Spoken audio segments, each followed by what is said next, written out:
how hearing loss saved my music career. Might sound a bit provocative, but bear with me and I'll explain what I mean. I've been working as a sound engineer since back in the 90s, and getting a hearing loss is of course devastating. But believe it or not, there are a couple of positive side effects to it. If you are new to this channel, my name is Moneeo. I work as a sound engineer, composer and sound artist. And together with my partner in crime, Irene Moneeo, we run this channel and talk about everything in our creative music life, where we compose music, perform music, we build musical instruments and strange stuff. And music to us is probably like yours. It's a 24/7 passion that we just want to keep doing every hour, every day, every year, all lifelong. When I got my hearing loss a couple of years ago, it was a devastating period. Of course, you go through a life crisis, especially for us who work with music and sound. But a couple of important things happened during the time. And the first thing is that I was forced to stop and evaluate my situation. When something like this happens, you don't have a choice. You just have to stop everything and get a good overview of what is happening in your life. And the thing was that at that time, I was just keep going like on autopilot. I was doing a lot of live sound engineer gig at that time.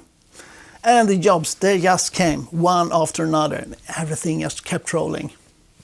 Sound engineer has always been my dream job. But at that time, sound engineer has turned more or less into my day job. And I mean, these jobs are good. They feed my wallet, but they might not feed my creativity as much. And when you think about it, why most of us started working as a sound engineer, at least for me, it came from a passion for sound, and I wanted to learn how to tweak sound so that I can use that knowledge and the sound tech that I had available that I could use for my own productions. But when everyday life comes, things just start spinning, and you end up in the rat race. We all been in the rat race so many times.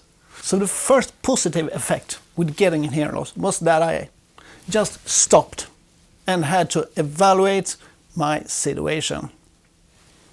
And I got so much insight from that.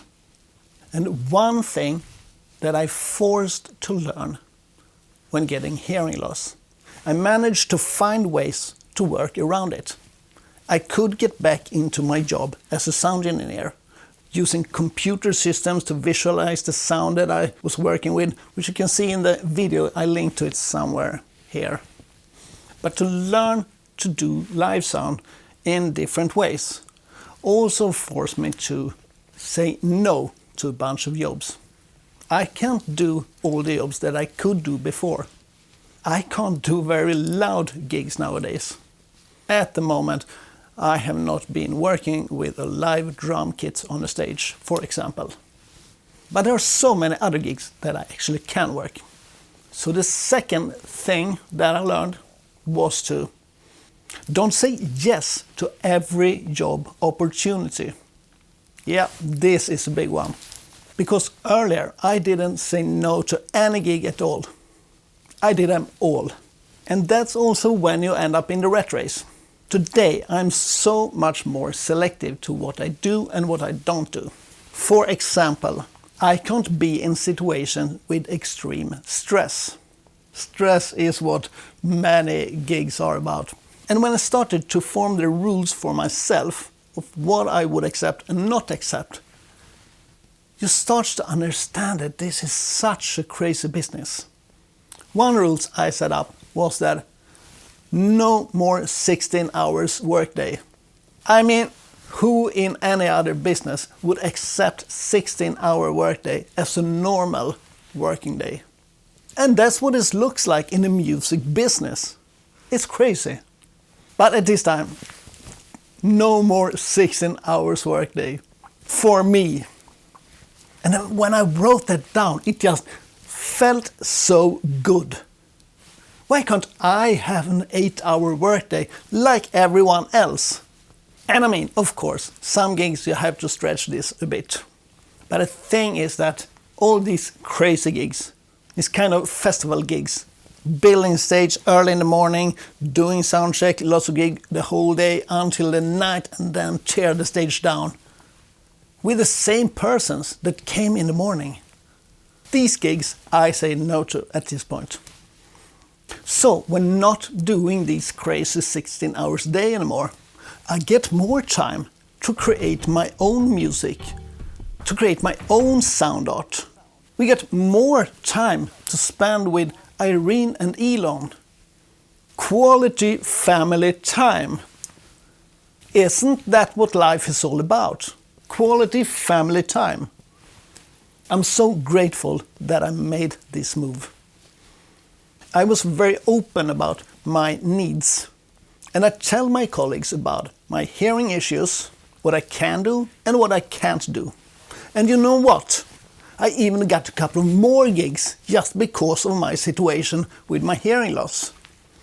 One client were going to do an installation, and that client saw a big value to have me in the project. To have a person with the view of a disabled person, me, that I actually know what it's like to be a person with hearing loss and what needs to be done at that venue. So that actually got me one more job. Another client of mine, when I told him that I can't be in these crazy productions, and I saw how he started thinking, and he said, but then you can do this job programming QLab before showtime. You can get out of there before the show even begins. So that client saw the potential that he could use me in a different way. That would not have happened if I just kept on as I did before. Number 3, new music concept. Because of my hearing loss, I've learned so much how the hearing works. And I read more and more about this phenomenon called neuroplasticity. You know, when hearing fades, your eyes takes over a lot of that power and you're able to read on lips. And when I learned how that works, my brain started spinning and I got new creative ideas. What if we could make music that we listen to with our eyes? If we, during the length of a concert, can reprogram the audience brain so that they are, instead of listening to the music by the ear, they experience the music with their eyes. And that's where Irene and I started experimenting, and we made the first production at this team called Traces of Light. And the basic idea here is, as you can see, there are a bunch of light on the floor. The audience is watching the lights, and every musical phrase that you hear has a visual representation in the lightning. And during the concert, more and more phrases are introduced and some of the sounds fade out. And in the end of the concert, there are just these visual representations left. And the question is, can we still hear the music? That is such a fascinating project, where we actually use the disability to our unfair advantage. The knowledge we get from the hearing loss, we actually use as an artistic expression. So that's a tip. Make something creative out of what we might at first see as our flaws and drawbacks. Number 4, stop stressing and discover new music genres. Yeah, the best way to treat tinnitus is to not stress. And that was something I was forced to learn, how to not stress.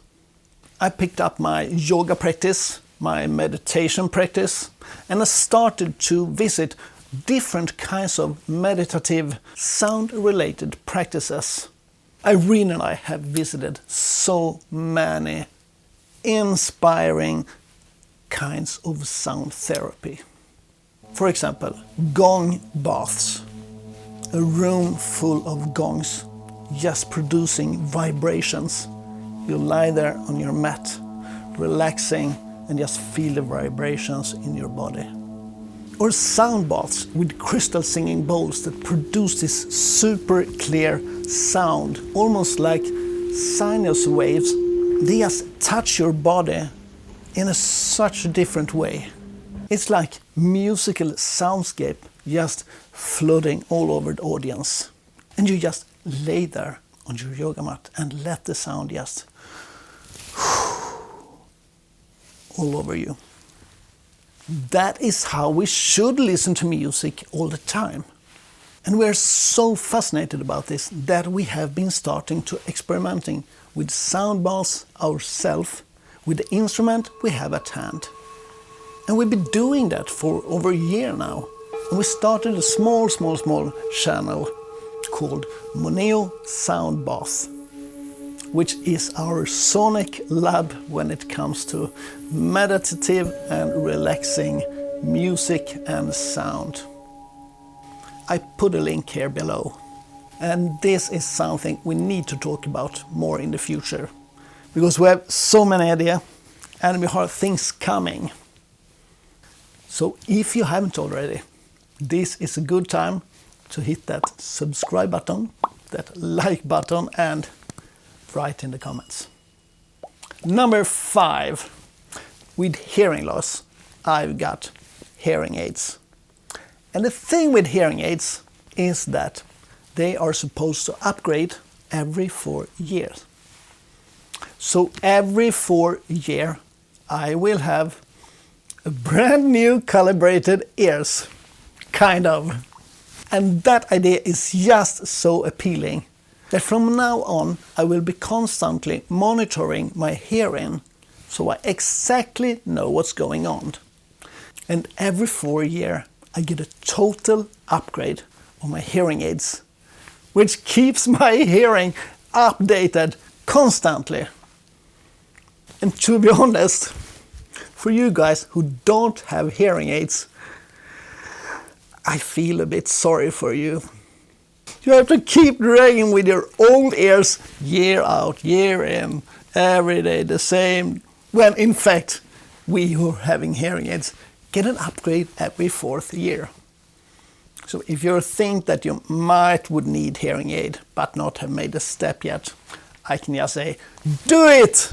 It's the best thing ever. And as a bonus tips today, number 6.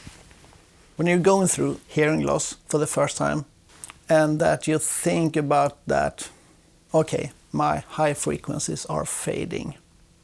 That's sad.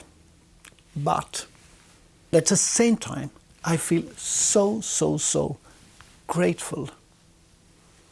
If it's just the high frequencies rolling off, that is the problem in my life. Then I'm having a good life. I have 2 arms, I have 2 legs. My eye works fine if using glasses or lenses. My taste, my smell works excellent. I have a home, I have a wife, I have a beautiful cat. I can make music, I can compose, play guitar. Life is beautiful, and there's a lot to be grateful for. So if hearing loss is my issue here in life, and that I'm able to correct that a bit with hearing aids, I have so much to be grateful for. You get pretty humble when you think about that. And I could put my focus on this last part of the hearing that is fading. Or I could think about that it's actually 73% of my hearing that is really good. It's actually above normal. 73%. Shouldn't we focus on that instead? And that is why I, in many cases, think that hearing loss actually saved my music career. If that wouldn't happen, then I would probably still today have been standing on a theater or a concert hall making sounds for a band that I actually don't know in many cases. And instead I can focus on the music and sound art that me and Irene creates here in Moneeo. So that's a reflection of that hearing loss doesn't only have to be the negative sides. There are positive sides of going through a life crisis. I know many of you have done the same thing yourself, and I think you can relate to it. Even if you're having hearing loss or not, I mean, we all have issues that we have gone through and learned stuff. And we can learn from each other. That's how we grow as human beings. That's how we grow as musicians, as sound artists, composers, sound engineer. We have to learn from each other. So write something in the comments. And if you haven't already, hit that subscribe button and like button so that we can meet in future videos. I am super grateful that you watched so far. And until we see each other in the next episode, take care of yourself. Relax. Breathe. And we'll see you in the next episode. Ciao.